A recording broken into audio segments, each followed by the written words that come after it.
Welcome into another episode of the Racing Report. My name is Rob Peeters, and I am your host once again for another fabulous little half hour where we are going to talk all things motorsports, because we had no shortage of action this most recent weekend. If you were watching the end of the NASCAR Cup Series race, you know how controversial that was. If you're watching the end of the final Supercars race out in Christchurch, you know how that was controversial as well. But hey, in IndyCar and in IMSA, we didn't have that much controversy. But either way, we've got new Formula One regulations that we've got to talk about, because they're going to go into effect beginning at the Miami Grand Prix here in a couple of weeks' time. So before we go ahead and get into the news, as always, remember, if you like the show, feel free to give me a follow on social media, and make sure you have the WTHR Plus app installed on your smart TV so you don't miss a single episode of the Racing Report each and every week. Let's go ahead now and jump right on into the Formula One news of the week, and we'll start with those new regulations I talked about.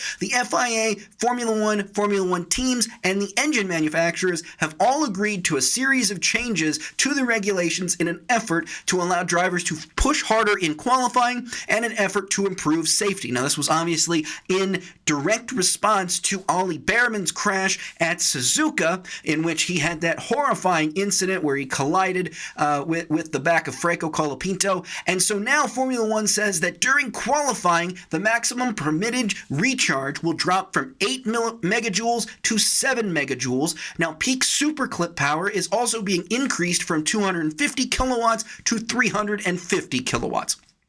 The maximum power now available through the boost in race conditions will be capped at plus 150 kilowatts, which should limit that sudden performance differentials that we saw at Suzuka. Additionally, MG UK deployment during race conditions will stay at 350 kilowatts in, quote, key acceleration zones, but will be limited to 250 kilowatts in other parts of the lap. A new, quote, low power start detection system has also been developed to help identify the cars with, quote, abnormally low acceleration shortly after releasing the clutch on start. So essentially, if a car doesn't get that great of a launch on the start, there will be now a system in place to help alert drivers to that other driver that is struggling to get off the grid.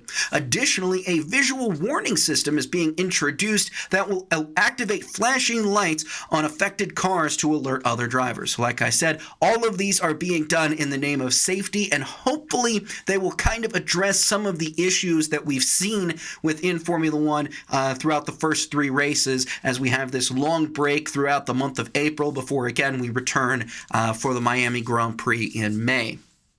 Also in the world of Formula One, Cadillac says Colton Herta will participate in Free Practice 1 during the Spanish Grand Prix weekend at the Circuit de Barcelona, Catalunya. So, Colton Herta fans, if you are looking forward to seeing him make his debut in a Formula One car on a Formula One race weekend, your chance will come at the Spanish Grand Prix weekend. Final piece of Formula One news, and this is kind of interesting. I wanted to talk about this. I saw this, and I thought this was just amazing. Liam Lawson, who, if you may or may not know, is from New Zealand, was reportedly approached by Supercars teams to contest the most recent rounds in both Taupo and in Christchurch. Now, Lawson denied those reports, but he did leave the door open to potentially running in Supercars later in his career. So, but Liam Lawson basically saying, hey, if this whole F1 thing fades out here in the next couple of years, I'll probably be going over to Supercars. I'll probably give that a chance. And that would be really cool. That would be a big deal for that championship. Getting a Formula One driver to come in and participate would be really cool. Plus, he would be a New Zealander, which means those races in Taupo and in Christchurch would be extra special for him, especially since Formula One does not have a round in New Zealand. So technically speaking, the closest home Grand Prix he has is still the Australian Grand Prix. On that note, let's go ahead now and move on into the world of IndyCar because there is a significant update we need to talk about when it comes to the Indianapolis 500 entry list. So, we learned on Monday that Abel Motorsports will be entering the 2026 Indianapolis 500 with Jacob Abel. They will be piloting number 51 in a Chevrolet-powered car. And now that pushes the current entry list to 32 cars. Now, Racer is continuing to report that an announcement regarding Catherine Legg's entry into the Indianapolis 500 and a third AJ Foyt car is imminent. Again, as we've talked about, she does have sponsorship from Elf Cosmetics. She has support from Chevrolet. And so I really think that in the next couple of weeks, we will probably see this be formally announced so that we can finally get the grid to 33 cars and start looking ahead to the month of May, which is surely to be another unforgettable event in the IndyCar schedule. But as we talk about that, this is a very big piece of news because if you remember at all what happened during last year's Indianapolis 500, specifically during qualifying, you'll know how IndyCar was working to get that independent officiating board. And remember when we talked about the hirings that they made, they said that they didn't have a managing director of officiating just yet. Well, now that has changed. Scott Elkins, who is a former Champ Car and IMSA race official, has been named IndyCar's managing director of officiating, and he will run the day-to-day operations with race control and technical inspection. So finally, IndyCar has filled that role after the last several months of searching for a potential candidate. Also, in the world of IndyCar officiating, how about this? IndyCar says that there was a glitch in the push-to-pass software during Sunday's Grand Prix of Long Beach, and the series said that it meant to turn the software off during that first and only caution, but failed to do so. And as a result, a bunch of different drivers who just pressed it in vain or out of habit, what have you, ended up actually getting that 50 horsepower boost when they weren't supposed to. Now, of course, IndyCar says that, hey, this is on them, so they're not going to penalize anyone, but they did want to put that out there just for the sake of transparency that, yes, some drivers were using a push-to-pass when they probably shouldn't have been, and they definitely shouldn't have been able to. So, nope, like I said, no penalties coming to any drivers, but IndyCar did want to clarify that and make that very clear.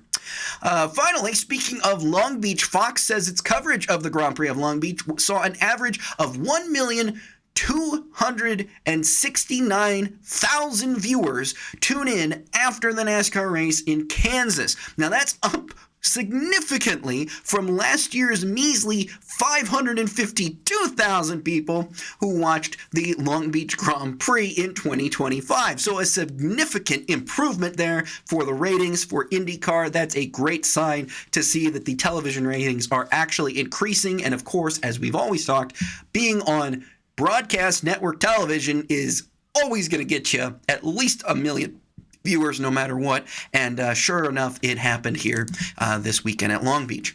Now, for the final piece of IndyCar news, let's talk about this. This was an interesting article that Racer put out during the past week, and that said, we talked about last week how IndyCar was looking at a potential return to Brazil with the Ayrton Senna National Raceway in Guyana, but also we've now learned that the series is also targeting a potential return to Japan.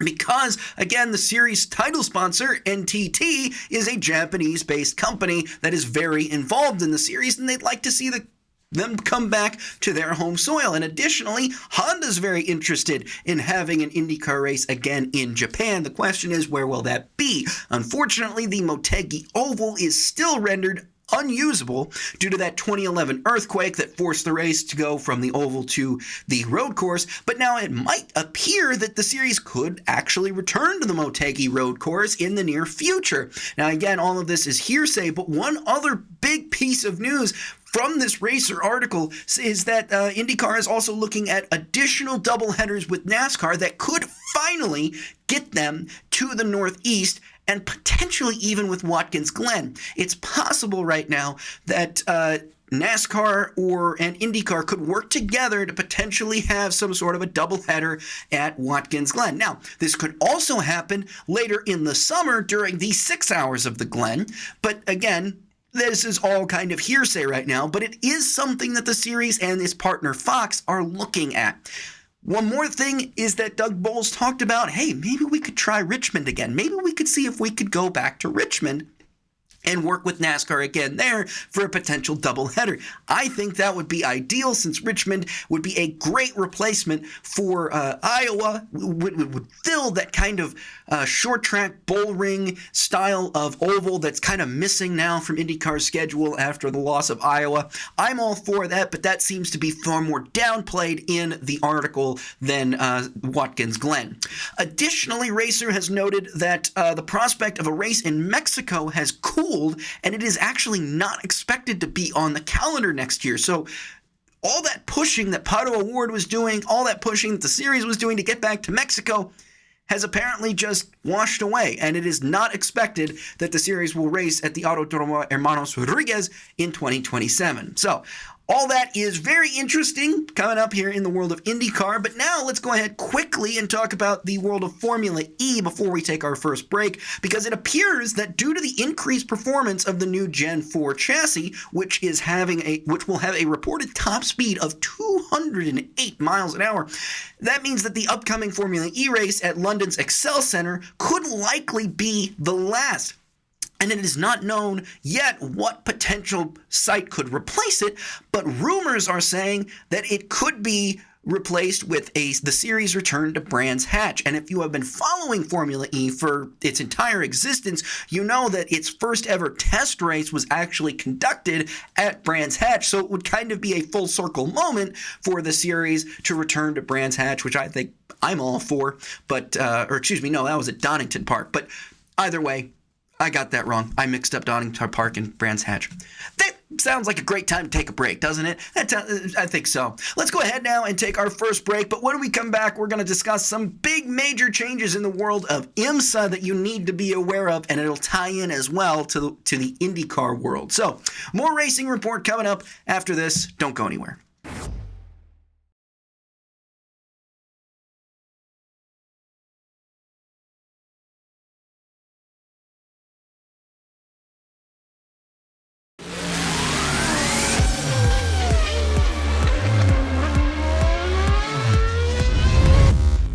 Welcome back to the Racing Report. My name is Rob Peeters. Thanks so much for sticking with us through that break, even though I had that horrible misspeak when I referred to Donington Park instead of Brands Hatch. I digress.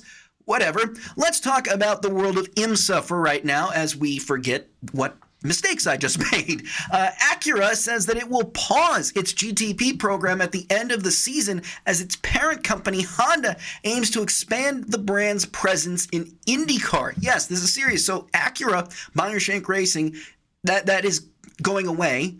Meyer-Shank Racing is not necessarily going away, but that Acura partnership is going away.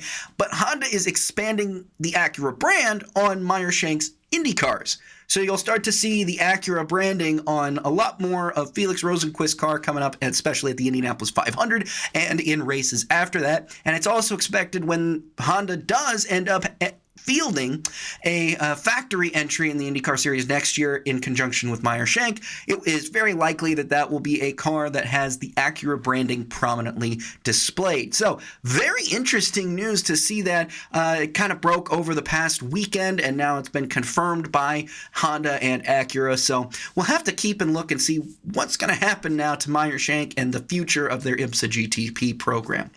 But on that note, let's go ahead now and talk about Supercars. Prema Air Racing says it will not run a wildcard entry for Nash Morris when the series heads to Queensland Raceway in August. They were tentatively penned to be running a wildcard that weekend, but instead they have decided they will not. However, there will also still be 3 wildcard entries during that event, with Team 18 set to enter Bailey Hall, Tickford Racing set to enter Ben Gomersall, and Matt Stone Racing set to enter Aaron Seaton. Now, let's talk about some of the, not fallout, but some of the positive things that came from this weekend's race in Ruapanya.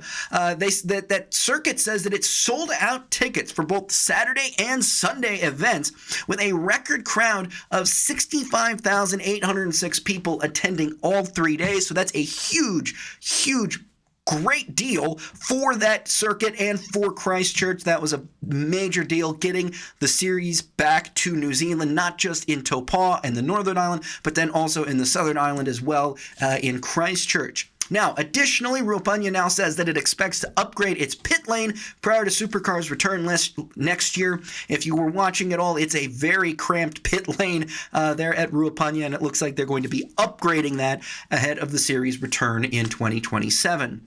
Now let's go ahead and take a look at the world of NASCAR. Plenty of news to discuss out of this. This is going to probably either boil your blood, get you excited. I don't know how it's going to make you feel, but we learned this past week that NASCAR's Executive Vice President John Probst said he is planning for the future and is reportedly evaluating the potential use of a crossover utility vehicle in the NASCAR O'Reilly Auto Parts Series. Now, NASCAR is also reportedly planning to experiment with a hydrogen combustion engine within the next 5 years. Now, this is a very big controversy, I guess, going on.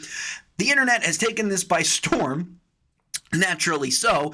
The O'Reilly Series is arguably one of the best series in NASCAR. It is continuously seeing ratings increases. It is continuously seeing increased participation levels, and yet it seems like to suddenly change that might be wrong. Well, Probst has now come out and said, well, now hold on.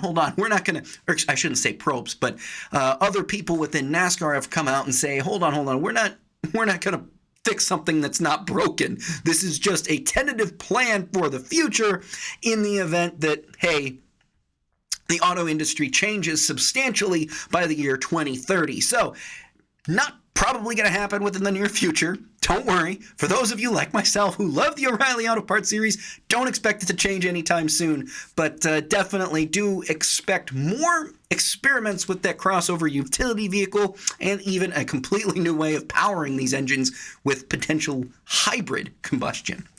Now let's talk about some less controversial news until we go back into some controversial news. Rockstar Energy has partnered with 2311 Racing to sponsor Tyler Reddick in select Cup races this season, beginning this upcoming weekend at Talladega, which is very interesting. Rockstar coming back into the series after almost a hiatus of about 10 years. If you remember Dylan Kwasniewski, he was a Rockstar athlete, and now Tyler Reddick will once again be sponsored by Rockstar Energy for 2311. And on that note, speaking of this weekend at Talladega, we've got a couple of new entries that will be on the grid, or at least attempt to qualify. Joey Gase is returning to the Cup Series this weekend, driving the number 44 Chevrolet for NY Racing. He'll have sponsorship from the National Fire Protection Association. And here's that controversial news that I brought up. It seems as though it's easy to fall up after suspensions in NASCAR. We've seen this a lot. Drivers get suspended, and then they end up getting a cup ride or a better ride or something that advances their career. Well, the same thing has now happened. Live Fast Motorsports has signed the recently reinstated Daniel Dye to drive 4 races for them, beginning this weekend at Talladega. The team will also enter him at Pocono, and then at Daytona in the fall, in the August, and then again at Talladega in the fall. So Daniel Dye lost his ride with Colleague, his truck ride with Colleague, got suspended for making, quite honestly, stupid comments, but now gets a cup ride. Make that of what you will. Maybe some happier news. Cletus McFarland will return to Richard Childress Racing in the O'Reilly Auto Parts Series next month at Nashville, while Shane Van Gisbergen will return to the Truck Series for the first time since his debut at IRP back in 2023, and he'll drive for Nice Motorsports in the Truck Series race at Watkins Glen coming up later next month. So, big news there for SVG fans. Meanwhile, Cars Tour driver Donovan Strauss will make his NASCAR Truck Series debut at North Wilkesboro with Nice Motorsports coming up in July. So, lots of news and notes out of the world of NASCAR. But on that note, let's go ahead now and take our second break, because boy, do we have a lot to talk about when it comes to last week's races. And we've got not as many races this weekend, but still a sizable amount that we need to get you up to date and covered for. So, more Racing Report coming up after this. Don't go anywhere.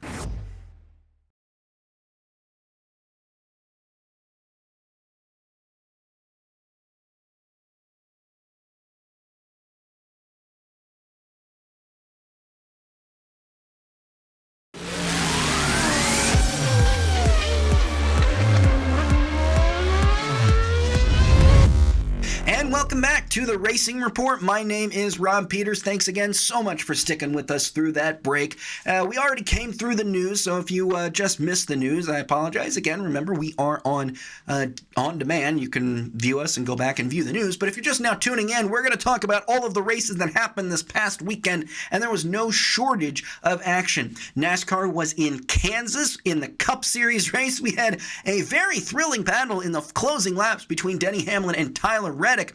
It looked like Denny Hamlin, he stopped a little bit earlier than Tyler Reddick. Reddick had just slightly a few lap fresher tires, and Reddick was chasing him down pretty well, and it looked like it was going to be a thrilling finish because by the time Reddick actually did catch Hamlin, it looked like his tires had become equal to Hamlin's. He'd used up all of his stuff, and it looked like it was going to be a fun one. Until coming to the white flag, the cars are rounding turn 4, and Cody Ware, who unfortunately was left out on 60-lap old tires, spun in front of the leaders and brought out a caution, forcing an overtime restart. Now, Tyler Reddick still ended up getting the victory, but it was not necessarily what people expected at the end of it. Now, of course, there's some controversy whether or not NASCAR should have thrown the yellow or let them race. There's some controversy about why in the world did Rick Ware Racing leave Cody Ware out there on 60-lap old tires. It's not like you would do the same thing to Dale Earnhardt. Why would you do the same thing to Cody Ware? Who knows? But that affected the outcome of that race. But either way, that is Tyler Reddick's 5th win in 9 Cup races so far this season. Borderline unheard of. He's got an insane championship lead now as we go into Talladega, where he's won at before within the last couple of years. I just don't know when it's going to stop. But in the O'Reilly Auto Parts Series, we had Taylor Gray coming home and getting the victory. That's his 2nd O'Reilly Auto Parts Series victory. And then we had a lot of controversy in the world of ARCA. So Gio Ruggiero was not in the lead coming to the final couple of laps when Destiny Spurlock, who by the way, was running in the 10th position for MBM Motorsports in her first ARCA attempt on a 1.5-mile track, was running pretty well, and she was holding her line. She was making very clear where she was going to go when Ruggiero appeared to just spin her out for no reason. Now, that triggered, an overtime caution, which then allowed Gio Ruggiero to win the race.